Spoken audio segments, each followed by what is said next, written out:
Bonjour à tous, je suis Bruno Portelli, business broker et realtor en Floride, à Miami. Alors aujourd'hui, je vais faire une courte vidéo pour vous expliquer une question qui m'est régulièrement posée, à savoir une question au sujet des leads, les baux commerciaux. Donc quand on acquiert un commerce, un business, ce qui se passe, c'est qu'on a toujours besoin, on va signer avec le propriétaire un bail commercial. Alors, souvent, on prend un peu cette étape un petit peu à la légère, et ce qu'il faut savoir, et ce que je pense vraiment, c'est que c'est, à mon avis, l'étape essentielle dans l'acquisition d'un business, surtout ici aux États-Unis. Alors pourquoi? D'abord parce qu'il y a différents types de bails, ça c'est, je dirais, c'est un petit peu partout pareil.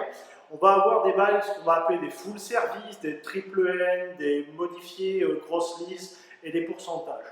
Mais ce qu'il faut savoir, c'est que ces baux-là, que vous allez signer, vont vous engager sur un certain nombre d'années. Et en plus de ça, on peut avoir une surprise si on ne fait pas attention au moment de la signature aux documents que l'on va signer. Je m'explique. On peut signer pour un montant de loyer, on va dire, j'en sais rien, de 1000 $.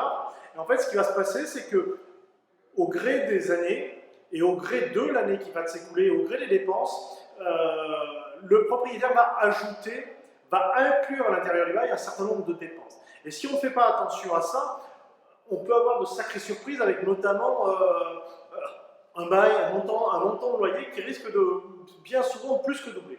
Donc c'est pour ça que c'est quelque chose d'essentiel. Alors, je ne vais pas aller dans le détail des différentes catégories de bail.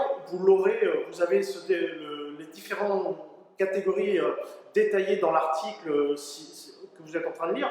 Et on va parler vite fait, très rapidement, un petit peu de ces 3-4 catégories de bail.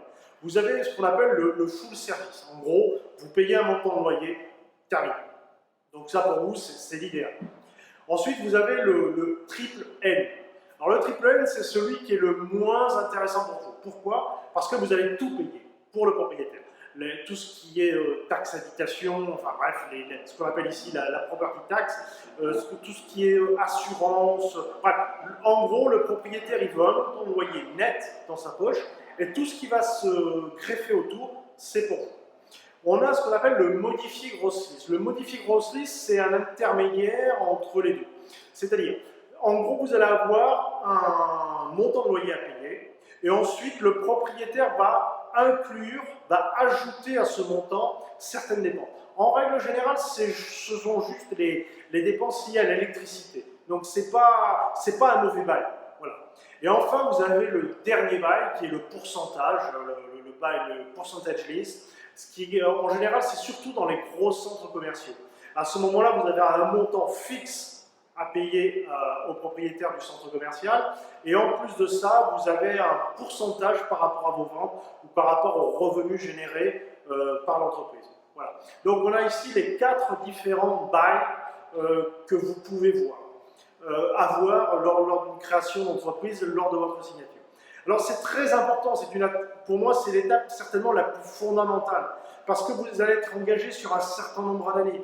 Et vous ne pourrez pas quitter comme ça, sauf à vendre votre commerce ou votre business. Mais même pour ça, il faut savoir que vous ne pouvez pas vendre un business ou un commerce sans l'accord du landlord, sans l'accord du propriétaire. Donc ça veut dire quoi? Ça veut dire que tout ça, ces questions-là doivent être analysées avant. On doit avoir des réponses avant la signature. Voilà. Et c'est pour ça que, à mon avis, c'est important d'être aidé par un véritable business broker qui va vous aider à analyser un petit peu le bail qui vous est proposé et même essayer de négocier. Et dans le pire des cas, si on ne peut pas négocier le bail, si le bail n'est pas adapté au commerce que vous souhaitez, même si l'emplacement est bon, il faut partir. Il ne faut pas accepter un mauvais bail, puisque un mauvais bail, bien souvent, vous risquez d'avoir de gros problèmes par la suite. Voilà, donc c'était une courte vidéo sur la présentation des différents baux commerciaux ici en Floride. Ce que je vous propose, c'est de vous m'envoyer un petit mail, vous cliquez, vous mettez vos coordonnées en bas de l'article, et vous me posez une question, et je vous y répondrai sans aucun problème. Ce sera même avec plaisir. Voilà, je vous souhaite une bonne journée et une bonne lecture. À bientôt.